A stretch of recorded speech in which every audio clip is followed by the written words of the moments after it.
दैनिक जीवन में आने वाली चोट चपेट से तो हर कोई वाकिफ़ है और प्रायः उसकी चिकित्सा की लोगों को आवश्यकता भी पड़ती है। तो आज हम इंजरी चोट चपेट के इलेक्ट्रो होम्योपैथिक चिकित्सा की चर्चा करेंगे।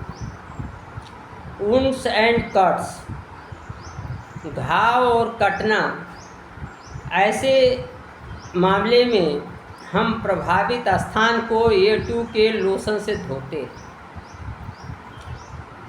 A2 का लोशन बनाने के लिए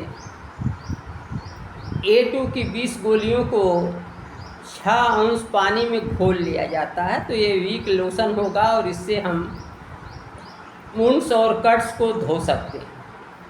इसके बाद धोने के बाद हम उस पर बी का कंप्रेस लगाते हैं। बी का कंप्रेस लगाने के लिए हम 1 अंश पानी में बी की 20 बूंद डाल के लोशन बना लेते हैं और इसी का कंप्रेस लगाते हैं।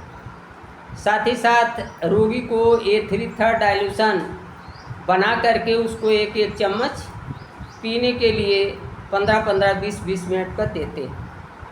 इसके बाद ब्रूज और सेंसेशन स्प्रेन की बात करते हैं। ब्रूज और स्प्रेन, धूस और मोच।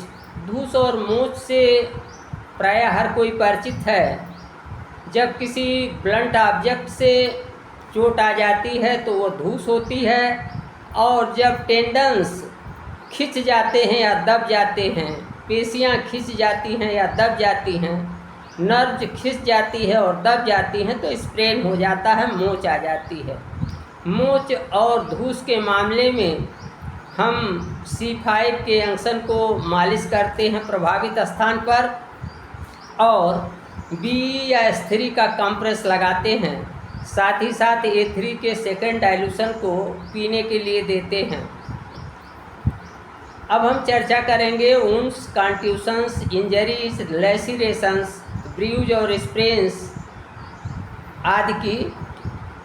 तो यदि इंजर्ड स्थान से इंजरी के कारण रक्तस्राव न हो रहा हो, तब हम ऐसे में प्रभावित स्थान पर WE और GE का पेंट करते हैं। इसके साथ ही साथ अगर इंजरी के कारण रक्तस्राव हो रहा है तो वहाँ हम A2 का कंप्रेस लगाते हैं और A3 तथा S1 को सेकेंड डाइल्यूशन में पीने के लिए देते हैं। A3 देने से रक्तस्राव बंद होता है और रक्त संवहन सामान्य होता है, रक्त शुद्ध होता है और S1 से घाव भरने में मदद मिलती है। इसी तरीके से हम प्रभावित स्थान पर WE और B का कंप्रेस भी लगा सकते हैं। और जब चोट वाला स्थान लगे कि यह पक रहा है या इसमें सपुरेशन हो रहा है, मवाद पड़ने की संभावना है, तब हमको यहाँ C1/3 डाइल्यूशन देना चाहिए। इसी के साथ हम बर्न्स की बात करेंगे। बर्न्स के लिए जल जाने पर, आग से जल जाने पर हम रोगी को S1 सेकेंड डाइल्यूशन में देते हैं। और यदि प्रभावित अंग शरीर के दाएं ओर है तो हम वहाँ RE का पेंट करते हैं, और अगर बाएं ओर है तो वहाँ हम YE का पेंट करते हैं। अब हम इस इलेक्ट्रो होम्योपैथिक चिकित्सा के साथ ही साथ कुछ इलेक्ट्रो होम्योपैथिक टिप्स की बात करेंगे। जल जाने पर हमें BE का पेंट करना चाहिए। कट जाने पर भी हमें BE ही का पेंट करना चाहिए। धूस लग जाने पर हमको S3 खिलाना चाहिए और S3 की मालिश भी करना चाहिए।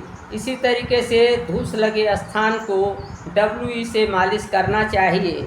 मोच लग जाने पर मोच वाले प्रभावित स्थान पर RE और BE का पेंट किया जा सकता है आवश्यकता अनुसार।